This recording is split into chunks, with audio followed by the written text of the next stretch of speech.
ಅದು ಯಾವತ್ತೂ ಸತ್ತೋಯ್ತು.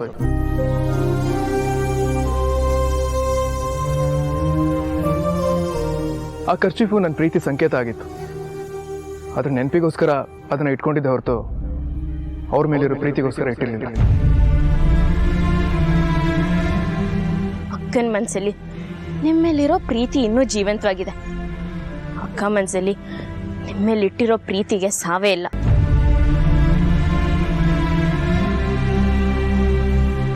ಪ್ರತಿದಿನ ಪ್ರತಿ ಕ್ಷಣ ಅವ್ರು ನಿಮ್ಮ ನೆನಪಲ್ಲೇ ಒದ್ದಾಡ್ತಿದ್ದಾರೆ. ಅಕ್ಕ ನಿಮ್ಮ ಮೇಲಿಟ್ಟಿರೋ ಪ್ರೀತಿಗೆ ಬೆಲೆ ಕೊಟ್ಟು ಒಂದು 5 ನಿಮಿಷ ಅವ್ರ ಹತ್ರ ಮಾತಾಡಿ ನಿಮ್ಮ ಕೈ ಮುಗಿತೀನಿ.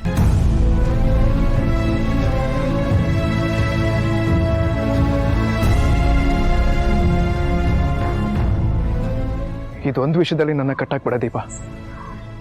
ನೀನೇನೇ ಕೇಳ್ಕೊಂಡ್ರು ಬಿಡ್ಕೊಂಡ್ರು ನನ್ನ ಮನ್ಸು ಕರ್ಗಲ್ಲ. ನಾನು ಹೊರಡ್ತೀನಿ. ಬಾಯ್. ಅಪ್ಪು,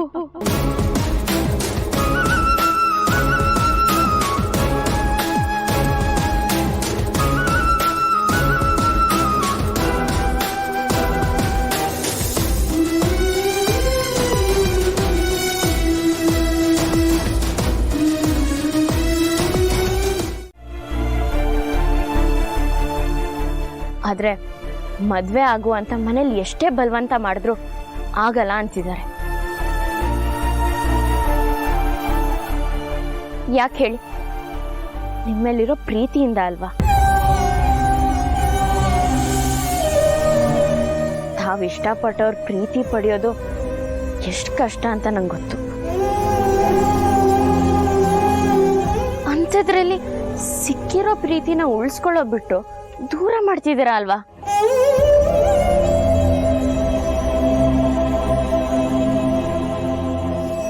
ನೋಡಿ ಅಣ್ಣ, ಈಗ ನಾನು ನಿಮ್ಮಿಬ್ರಿಗೆ 10 ನಿಮಿಷ ಟೈಮ್ ಕೊಡ್ತೀನಿ. ನೀವಿಬ್ರು ಕೂತು ಮಾತಾಡಿ ಒಂದು ನಿರ್ಧಾರಕ್ಕೆ ಬನ್ನಿ.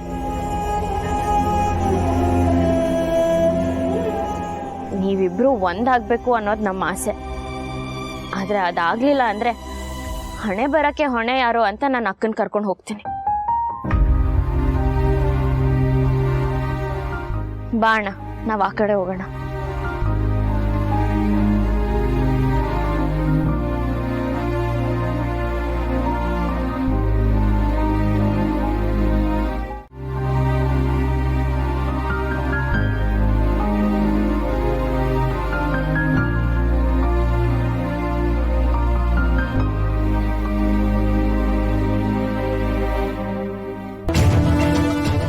ಏನೋ ಮಾಡೋದೀಗ? ಈ ವಿಷಯ ಸಾಹೇಬಂಗೆ ಏನಾದ್ರು ಗೊತ್ತಾದರೆ ದೊಡ್ಡ ರಾದ್ದಂತಾನೆ ಆಗುತ್ತೆ. ನನಗೂ ಅದೇ ಭಯ ಆಗ್ತಿದೆ ಜರಮಣ್ಣ. ನಿನ್ನೆ ತೇನ ನಿನ್ನ ಹೆಸರು ಪ್ರಮೋಷನ್ ಲಿಸ್ಟಲ್ಲಿತ್ತು. ಯಾವ ಕೆಟ್ಕಂಡು ಬಿತ್ತೋ ಏನೋ, ಈ ಥರ ಎಲ್ಲ ಆಗಿದೆ ಅಂತ ಮೇಲಧಿಕಾರಿಗಳಿಗೆ ರಿಪೋರ್ಟ್ ಕಳಿಸಿದ್ರೆ ನಿನ್ನ ಪ್ರಮೋಷನ್ಗೆ ತೊಂದರೆ ಆಗ್ಬೋದೋ ಏನೋ. ತಪ್ಪೆಲ್ಲ ನಂದೆ. ನಿನ್ನ ನಂಬಿಕೆನ ಉಳಿಸ್ಕೊಳ್ಳೋಕ್ಕಾಗಿಲ್ಲ ಜರಮಣ್ಣ. ದಯವಿಟ್ಟು ನನ್ನ ಕ್ಷಮಿಸ್ಬಿಡು. ಹೋಗಲಿ ಬಿಡು ಭರತ. ಅಷ್ಟು ಜನ ರೌಡಿಗಳು ಬಂದು ಹೆದರ್ಸಿದ್ರೆ ನಿಂತಾನೆ ಏನು ಮಾಡೋಕ್ಕಾಗತ್ತೆ? ಪ್ರಮೋಷನ್ಗೋಸ್ಕರ ನಾನು ಯಾವತ್ತೂ ಕೆಲಸ ಮಾಡಿಲ್ಲ. ಆದರೆ ನಮ್ಮ ಸ್ಟೇಷನಲ್ಲಿ ಇಂಥ ಅನಾಹುತ ಆಗೋಯ್ತಲ್ಲ, ಎಲ್ಲ ದೇವ್ರ ಮೇಲೆ ಭಾರ ಹಾಕ್ಬೇಕಷ್ಟೆ. ಓಹೋ, ಏನ್ರಪ್ಪ ಎಲ್ಲರೂ ಸೇರ್ಕೊಂಡು ಮೀಟಿಂಗ್ ಮಾಡ್ತಾ ಇದ್ದೀರಾ? ಏನು ಸಮಾಚಾರ ಜಯರಾಮ? ಸರ್, ಅದು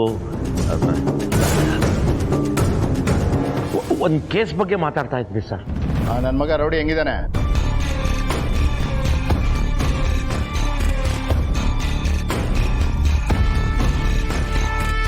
ಅವನಿಗೇನು ಸರ್, ಗುಂಡ್ಕಲ್ಲಿದ್ದಂಗಿದ್ದಾನೆ.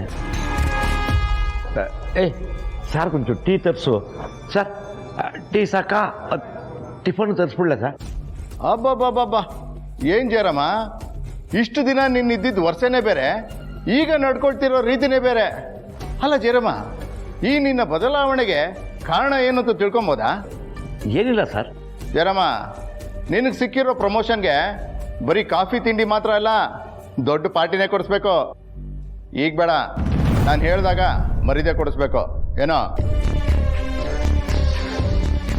ಸರಿ, ರಾತ್ರಿ ಎಲ್ಲ ರೌಡಿ ಸೈಲೆಂಟ್ ಆಗಿದ್ನಾ ಅಥವಾ ಆರ್ಭಟ ಏನಾದರೂ ಮಾಡ್ತಿದ್ನಾ? ಸೈಲೆಂಟಾಗೇ ಇದ್ದ ಸರ್. ಹೌದಾ? ಮತ್ತೆ ನನ್ನ ಮುಂದೆ ಮಾತ್ರ ಎಗರಾಡ್ತಾನಲ್ಲ?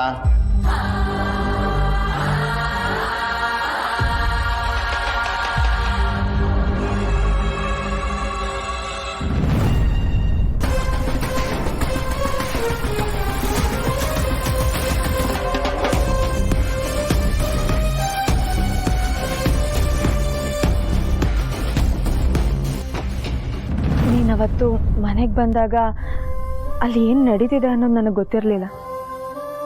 ನೀನು ಮನೆಗೆ ಬಂದಿದ್ದೀಯ ಅನ್ನೋದಷ್ಟೇ ಗೊತ್ತಿತ್ತು. ನಿನ್ನನ್ನು ಎಲ್ಲರಿಗೂ ಪರಿಚಯ ಮಾಡಿಸೋಣ, ನಮ್ಮ ಮದುವೆ ವಿಷಯದ ಬಗ್ಗೆ ಎಲ್ಲರಿಗೂ ಹೇಳಿ ಒಪ್ಸೋಣ ಅಂತ ಅಂದ್ಕೊಂಡೆ. ಆದರೆ ಅಷ್ಟರಲ್ಲಿ ಅಪ್ಪ ನಿನ್ನನ್ನು ಮನೆಯಿಂದ ಹೊರಗಡೆ ಹಾಕ್ತಿದ್ರು.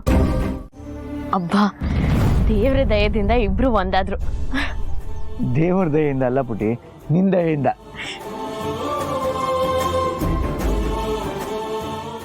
ಇನ್ಯಾವತ್ತೂ ನನ್ನಿಂದ ದೂರ ಹೋಗಬೇಡ. ನನ್ನಿಂದ ಆಗಿರೋ ತಪ್ಪಿಗೆ ದಯವಿಟ್ಟು ನನ್ನ ಕ್ಷಮಿಸಿ. ನೀವಿಲ್ಲದೆ ಈ ರಾಹುಲ್ ಜೀವನ ಪೂರ್ತಿ ಆಗಲ್ಲ.